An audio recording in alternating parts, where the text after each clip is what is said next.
Hola, buenos días. Muchísimas gracias a Geyser. La verdad es que me hace mucha ilusión poder compartir con vosotros hoy nuestra visión del futuro de la movilidad en un entorno y en un foro tan importante.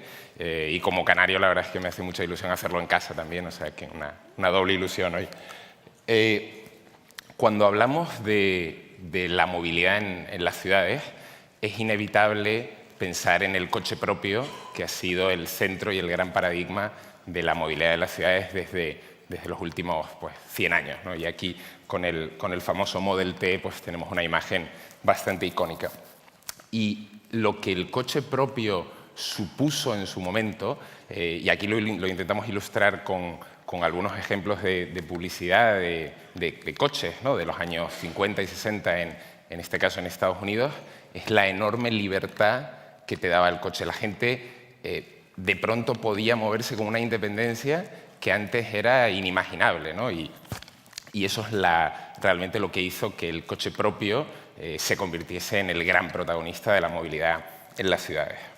En Canarias, yo creo que la orografía de las ciudades, el crecimiento horizontal, digamos, que han tenido las ciudades en Canarias, hace que la dependencia en el coche propio sea tal vez más acuciada incluso que en Estados Unidos, ¿no? Y vemos aquí una imagen que rescataba un catedrático de Las Palmas cuando hacía referencia a la ciudad difusa, ¿no?, que es esa idea del crecimiento horizontal y de lo difícil que es dar respuesta a los enormes retos de movilidad desde el transporte público en un sistema urbano como el que tenemos aquí en Canarias y la dependencia, repito, que se opone sobre el modelo basado en el coche propio. ¿Qué es lo que ocurre? Que lo del coche propio, aunque no está bien tal vez decirlo, se nos ha ido un poco de las manos, ¿no? Yo creo que hemos ido demasiado lejos. A día de hoy hay más de 1.000 millones de coches en nuestras ciudades, generando unos niveles de congestión y de contaminación insostenibles. No sé cuántos de vosotros tienen que utilizar el coche propio para ir a trabajar cada día y cuántos de vosotros sufrís las interminables colas en las entradas a los núcleos urbanos en Canarias, en la autopista, etc., ¿no? Sin embargo, el principal problema del coche propio no es tanto el momento en el que está siendo usado y la congestión y la contaminación que generan cuando lo usamos, sino, curiosamente, el problema que genera cuando no lo usamos. El 95% del tiempo, los coches propios que nosotros hemos comprado no los estamos usando. Están parados en un garaje o aparcados en la ciudad, usando y ocupando valioso espacio público que le hemos quitado a parques, a aceras, a negocios, etcétera, etcétera. Intentemos trasladar lo absurdo de esa idea a cualquier otro activo que tengamos en nuestras empresas, a cualquier maquinaria, a cualquier solar local. Si nos paramos un momento y tomamos un poco de perspectiva, vemos que este modelo de movilidad basado en el coche propio, con las proyecciones de crecimiento de población, etcétera, no funciona si queremos solventar los grandes retos de la ciudad de congestión y contaminación. Y cuando pensamos en la alternativa, o cuando intentamos imaginar una alternativa a este modelo tan instaurado del coche propio en todo el mundo, hay dos grandes palabras que a nosotros nos vienen a la mente, ¿no? Fiable y asequible. Si queremos diseñar una alternativa para el ciudadano que le permita dejar el coche en casa, que le permita no depender del coche propio para moverse, esa alternativa, entre otras muchas cosas, debe ser fiable y debe ser asequible, ¿no? El coche propio es bastante fiable. Nosotros aparcamos el coche en algún lugar y en la mayoría de los casos, no siempre, pero en la mayoría de los casos el coche está ahí cuando vuelves y lo necesitas, ¿no? Y si lo usamos mucho, podemos pensar que es asequible, ¿no? Podemos pensar que si lo amortizamos en un periodo suficientemente largo, pues los números más o menos nos salen, ¿no? Probablemente si todos hiciésemos de verdad el número de lo que nos cuesta un coche en seguros, en multas, etcétera, etcétera, tal vez habría gente que no se plantearía tenerlo, ¿no? Pero sin duda para mucha gente lo es. Por tanto, la alternativa debe ser fiable y debe ser asequible. Y con esa idea es donde surge, o con esa premisa, es donde surge la idea de Uber, que no es más que llevar una revolución que ya se estaba dando, como comentaba Beatriz, en tantos otros sectores, de la propiedad del activo a la utilización del activo como un servicio, ¿no? o el disfrutar de la experiencia y no de la propiedad del activo, al mundo de la movilidad. Y la idea es muy sencilla. En vez de que cada uno tenga su propio coche, que lo use un 5% del tiempo y que lo use de media con 1,1 personas solamente, que tú puedas tener una red de coches que están pues purulando por la ciudad, que puedas, pulsando un botón en tu móvil, pedir que te venga a recoger, ¿no? Y esa idea tan sencilla ha supuesto una auténtica revolución en más de 600 ciudades, como ahora veremos, en todo el mundo. Cuando pensamos en la fiabilidad, yo creo que este punto es particularmente importante para un lugar como Canarias, con la orografía que comentábamos y con la idea de la ciudad difusa. Y estos son datos de Nueva York, pero creemos que son muy extrapolables a Canarias también. Cuando lo comparamos con el sector del taxi tradicional, porque nosotros podemos también trabajar con el taxi, lo comentaremos ahora, el taxi te tiene que ver, tú tienes que levantar la mano y el taxi te tiene que ver para saber que tú quieres coger un taxi. Por tanto, el taxista, como persona racional, lo que va a hacer es ubicarse sobre todo en aquellos lugares donde la probabilidad de que alguien levante la mano para coger ese taxi sea más alta, ¿no? Y eso normalmente es en los puntos de máxima demanda, los centros de las ciudades y en los núcleos urbanos.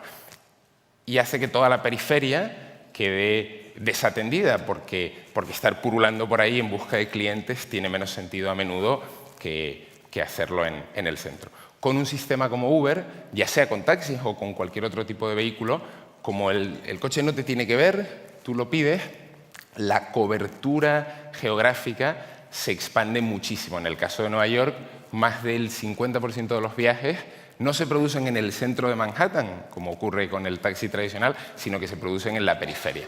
Y eso hace que la fiabilidad de este sistema sea cada vez mejor. Se va extendiendo poco a poco. Evidentemente, al principio empieza teniendo una cobertura muy buena en una zona más céntrica, pero rápidamente, a medida que más gente lo usa, que hay más conductores que se suman a la plataforma, más usuarios que deciden contratar los servicios de Uber, pues poco a poco el sistema se va expandiendo y aumentando su fiabilidad, de forma que rápidamente conseguir que un Uber te venga a buscar, pues tarda casi menos que lo que puedes tardar en bajar al parking a buscar tu coche propio.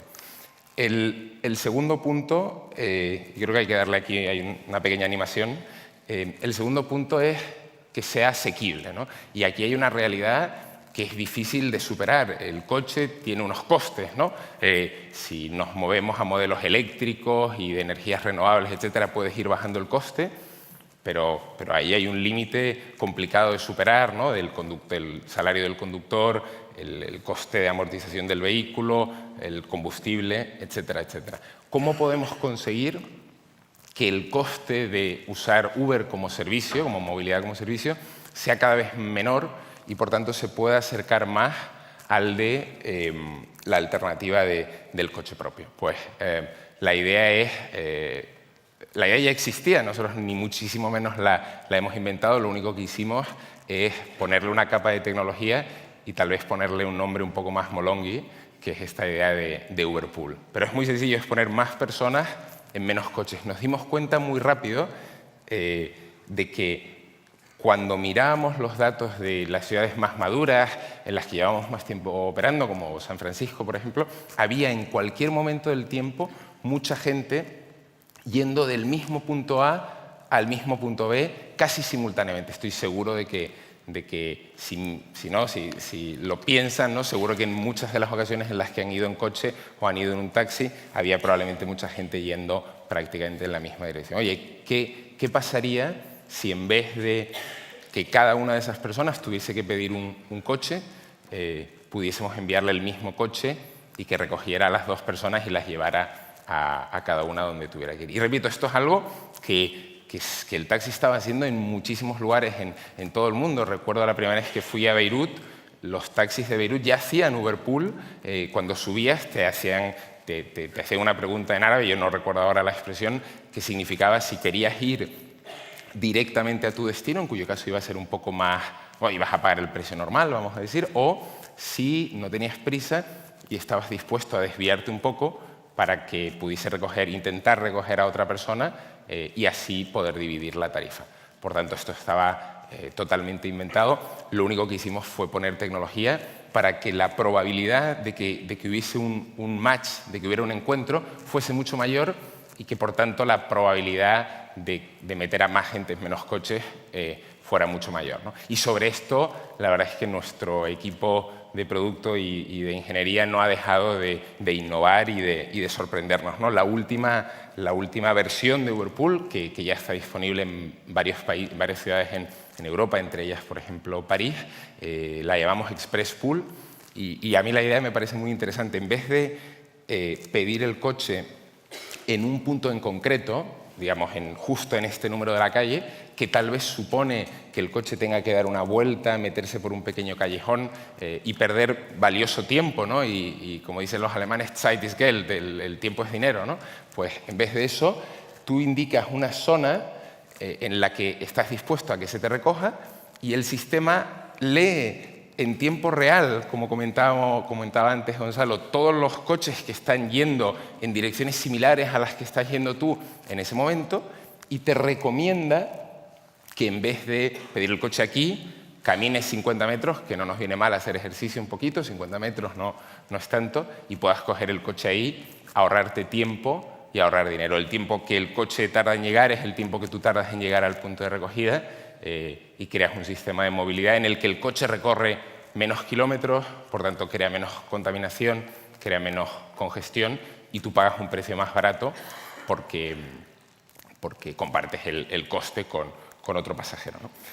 Y la verdad es que con esta idea hemos tenido la suerte de, como comentaba antes, de llegar bastante lejos. A día de hoy Uber es una empresa multinacional, muy joven, pero que ya opera en más de 600 ciudades, en más de 65 países. Aquí en Canarias, lamentablemente, todavía no estamos disponibles, pero lo sorprendente y lo que nos ilusiona es que, a pesar de no estarlo, cada día miles de personas, turistas y locales, abren la aplicación de Uber en todas las islas para ver si hay suerte y Uber está aquí ya. Podéis ver en la imagen, cada uno de los puntitos que podéis ver en la imagen es una persona que ha abierto la aplicación de Uber solo este verano. La imagen solo hace referencia al periodo de junio a septiembre de este verano, que ni siquiera es la temporada alta en Canarias, porque la temporada alta en Canarias pues es más ahora, ¿no? en invierno. Pero bueno, aquí, gracias a Dios, hay turismo todo el año y aquí podéis ver el enorme interés que hay por más alternativas de movilidad.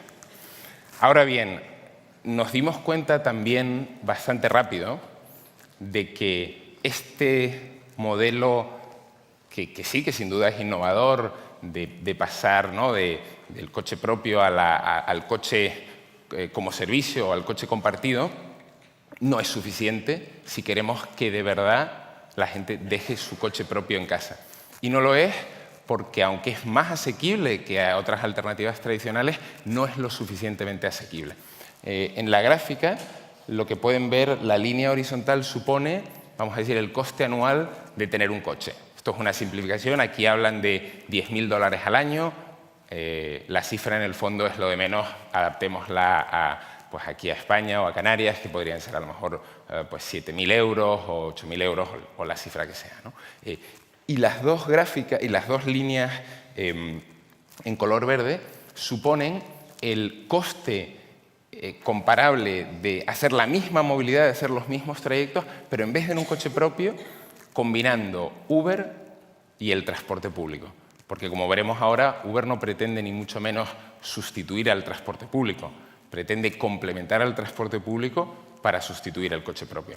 Y lo que vemos es que dependiendo del importe medio del Uber que tengamos que coger, ¿no? de la distancia de la primera pata, ¿no? de la primera pata de movilidad hasta la estación de transporte público, esta alternativa no consigue ser, nuestra propuesta no consigue ser suficientemente asequible si no la complementamos con porcentajes altos de transporte público.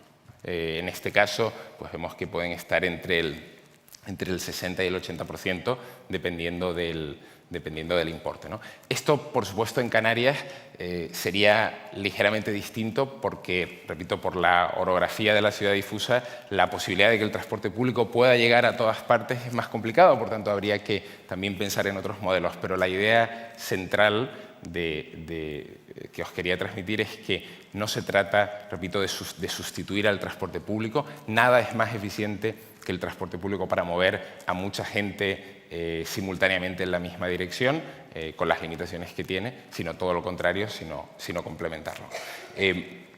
Y esto es algo como ocurría exactamente igual en Uberpool, que ya se estaba dando orgánicamente. Siempre nuestros usuarios se han adelantado a lo que nosotros, ¿no? a lo que nuestro desarrollo de producto podía ser. Lo que vimos en este caso en el ejemplo de Londres es que la gente no cogía un Uber desde la periferia de Londres para ir hasta el centro, a pesar de que Uber es bastante asequible en Londres, pues era poco eficiente, ¿no?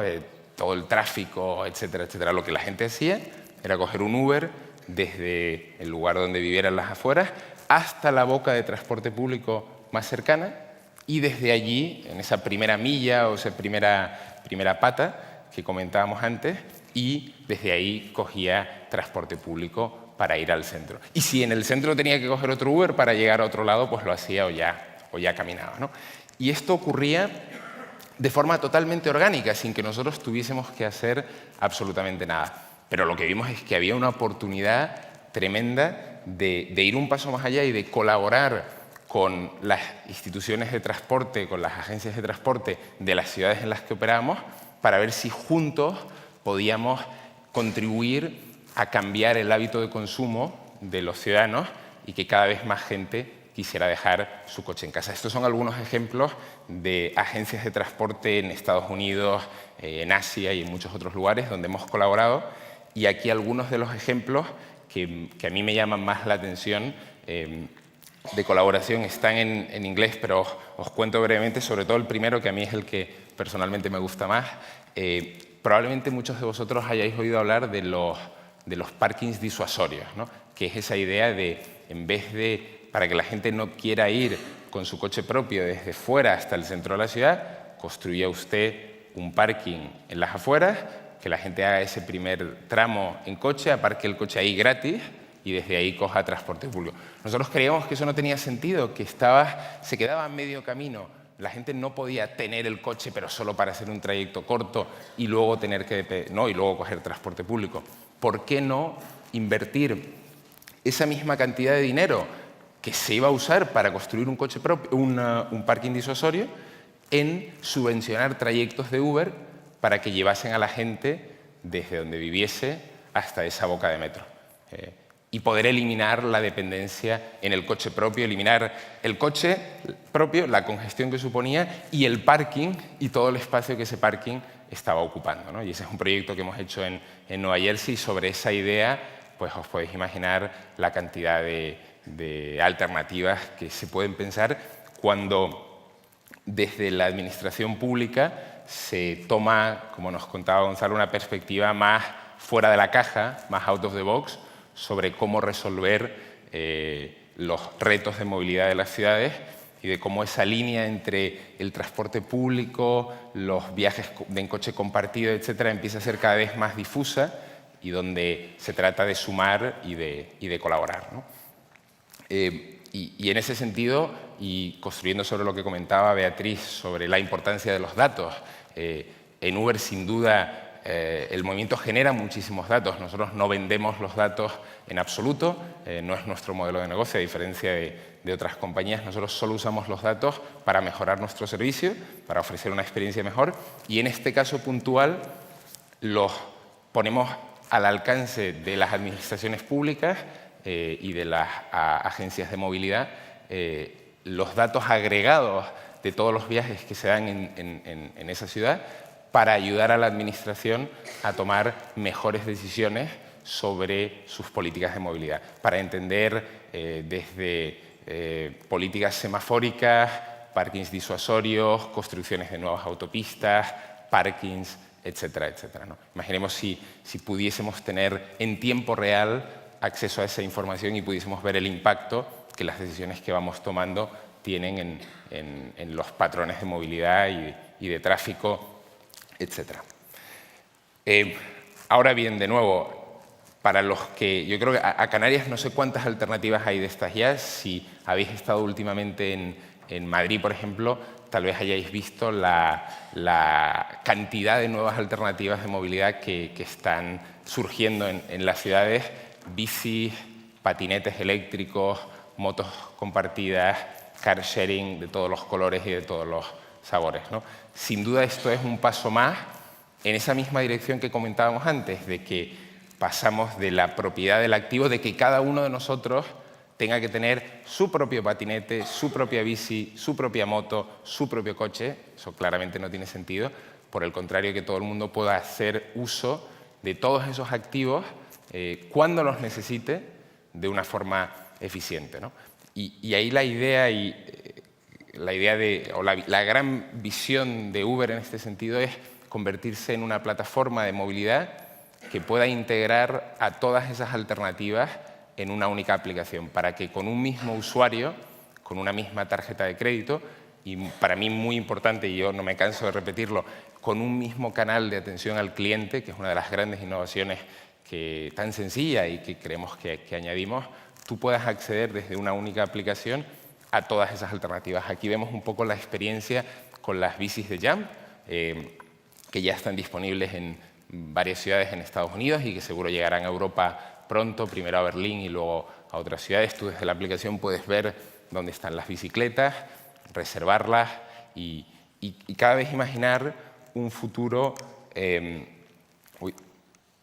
un futuro más multimodal, donde cuando abras la aplicación la aplicación te pregunte a dónde quieres ir, y cuando tú le indiques a dónde quieres ir, te ofrezca diferentes combinaciones con diferentes cantidades de tiempo que vas a tardar en llegar a esos lugares y diferentes costes.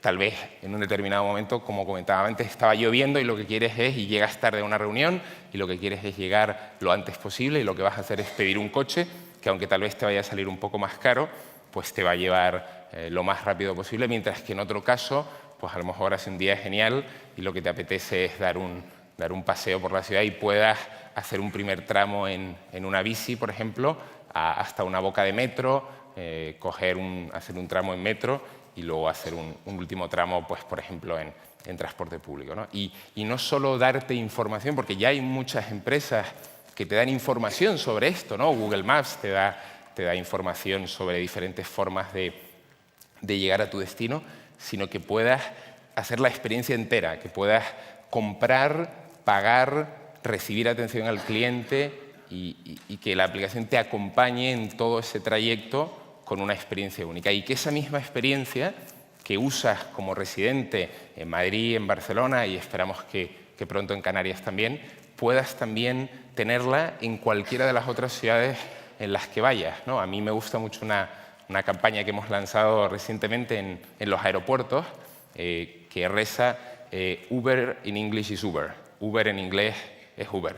Y así lo repite Uber in Spanish is Uber, Uber in French is Uber. Lo repite en todos los idiomas de todos los aeropuertos en los que estamos, ¿no? Con la idea de transmitir o con la intención de transmitir que tú puedas tener la tranquilidad, como te dice Airbnb de alguna forma, siéntete como un local en los lugares a los que vas, pues muévete como un local en los lugares a los que vayas, ¿no? Y que puedas, con una misma aplicación, moverte de una forma realmente y verdaderamente multimodal en cualquiera de esas ciudades, para que no sientas que tienes que depender del coche propio con las externalidades negativas que supone para todos los que vivimos en la ciudad.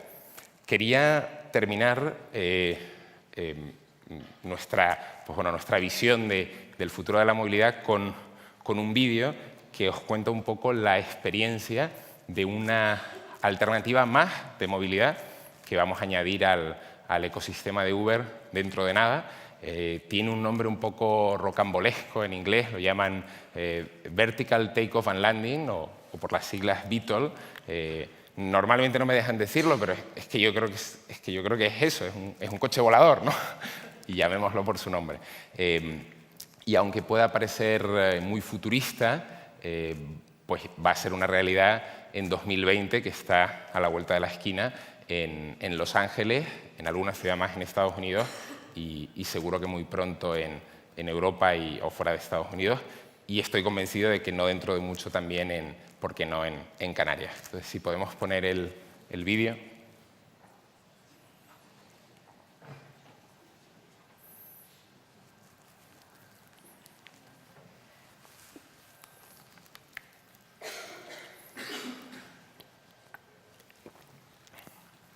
El vídeo no tiene mucho sonido, así que la explicación la voy a ir haciendo yo.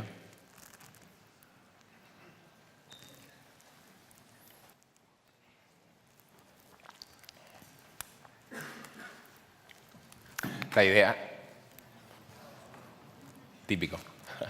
La idea es hacer trayectos que en coche podrían tardar pues alrededor de 1 hora, 1 hora y cuarto, 1 hora y media, trayectos de 100 kilómetros o de distancias de ese tipo, 80 kilómetros, hacerlo en 15 minutos, ¿no? Y ahora lo veréis, el VTOL, el helicóptero, dron, avión, coche volador, como lo queráis llamar, pues lo que hace es hacer esos trayectos muy, muy rápido. Una de las grandes ventajas, mientras los compañeros arreglan el vídeo, una de las grandes ventajas, y ahora lo veremos, es que el VTOL no hace ruido. Uno de los grandes problemas del helicóptero, que a lo mejor pues, mucha gente no cae, es que hace un ruido tremendo. Y claro, no es escalable, funciona para trayectos pues, muy contados, muy premium o de otra índole, pero no sería algo que pudiésemos realmente industrializar por el ruido que pone para las ciudades. Esto pues, no hace nada de ruido, es 100% eléctrico y a día de hoy o en sus primeras versiones tendrá un piloto, como ahora veréis, pero la idea es que sean en algún momento autopilotados, no autoconducidos. No sé si ahora lo podemos poner.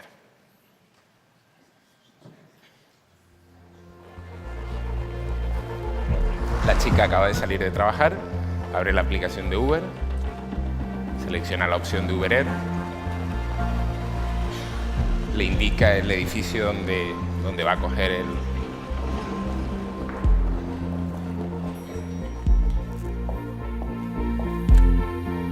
Me encanta el detallito de que pueda ver en el ascensor el piso donde está el Skyport. La tarjeta de embarque, digamos, directamente en el móvil.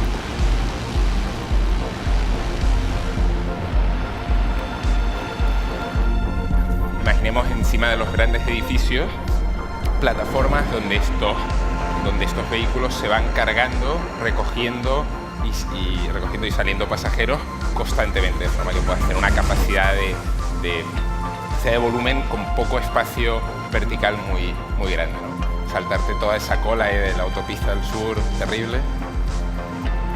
Veis que ahí hay un piloto, pero yo creo que pronto, como decía, serán autopilotados, con la idea de que no hagan ruido, por eso poníamos esta escena.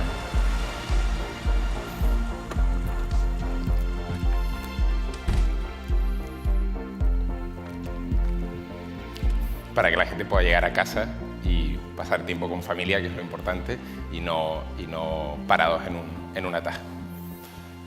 Y como os decía, pues, aunque pueda parecer muy futurista, pues será una realidad en Los Ángeles en 2020, pues mucho antes de lo que imagináis. Nada, eso es todo. Muchísimas gracias.